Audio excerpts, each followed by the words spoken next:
So, nandito tayo ngayon sa ating steel trusses project. So, update lang tayo dito mga master. Ayan, so puntaan natin.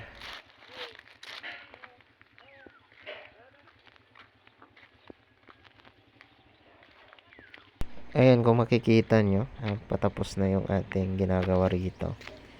So, doon na lang sa ridge sila, nakatutok na yan.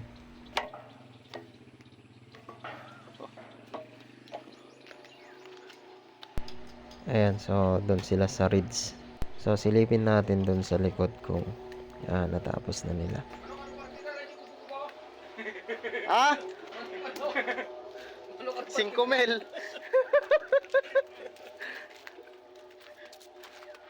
Kakanpang mo na eh. Ha? Pwede mo pang bang.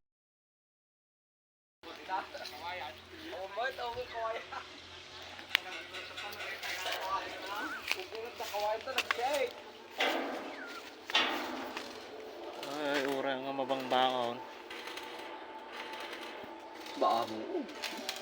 Si Ami, nagandi laro close nun. Bakit ito yung suwaro na Ayan, yung ginagawa nila mga master, puro full weld na lang yan. So, nalagay na nila lahat yung parts ng ating steel trusses. So, puro full weld na lang yung gagawin nila dito.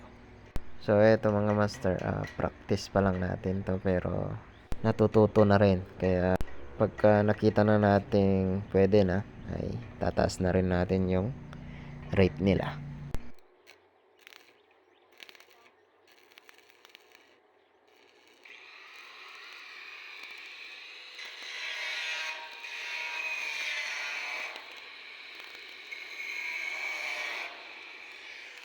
Yung isa naman doon, yun yung ating lead man dito.